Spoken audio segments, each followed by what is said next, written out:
Hello மக்களே, சேலம்னாலே மாம்பழம் தான் ஃபேமஸ் இல்லையா? அதுதான் நான் கேள்விப்பட்டிருக்கேன்.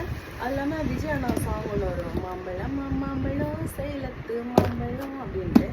ஸோ அதனால் சேலத்துலேருந்து தான் நம்ம இப்போ ஆர்டர் பண்ணியிருக்கோம்.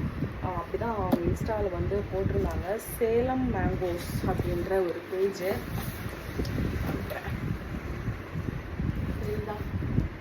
நம்ம இன்ஸ்டாகிராம் பேஜில் நான் பார்த்தேன். ஸோ அதில் தான் நம்ம வந்து வெப்சைட் ஒன்று கொடுத்துருந்தாங்க. அந்த வெப்சைட் மூலமாக நம்ம வந்து ஆர்டர் போட்டிருந்தோம். பேக்கிங் எல்லாம் வேறு லெவலில் இருக்குது, இன்னும் குறை சொல்கிற மாதிரி இல்லை. ஆனால் இதில் என்ன ஆச்சுன்னா, நான் சென்னை இங்கே ஒரு இதே மாதிரி ஒரு பார்சல் போட்டிருந்தேன். அதே டைம் தான் நான் ஊருக்கும் ஒரு பார்சல் போட்டிருந்தேன். ஏன்னா ஊரில் தம்பி அம்மா அப்பா எல்லாம் இருக்காங்கல்ல, ஸோ அவங்களுக்கும் இந்த பார்சல் போட்டிருந்தேன்.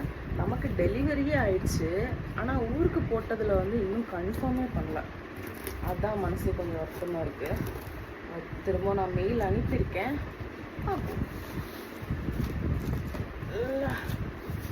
லக்லி அது ஏன் எனக்கு தெரில. இப்போது டெலிவரி சார்ஜ் எல்லாமே போட்டு தான் நம்ம பே பண்ணியிருக்கோம். ஆனால் இது வந்து டெலிவரியே பண்ணிட்டாங்க. அது இன்னும் கன்ஃபார்மே ஆகலைன்றது தான் கொஞ்சம் வருத்தமாக இருக்குது. ஸோ நமக்கு இங்கே வீட்டுக்கு வர்றது வந்துட்டு டிலே ஆயிருந்தாலும் எனக்கு அது பிரச்சனையாக இருந்திருக்காது.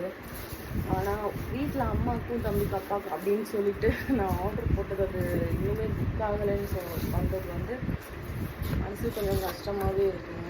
அது ஒரு மாதிரி சந்தேகம்லாம் கஷ்டமாக இருக்குது. நிறைய வச்சுக்கோல்லாம் வச்சுருக்காங்க. இதுக்குள்ள மாங்காய் பழம் எங்கே இருக்குன்னு தெரியல. ஒரே நிமிஷம் இந்த ஃபேனை மட்டும் ஆஃப் பண்ணிக்கிறேன்.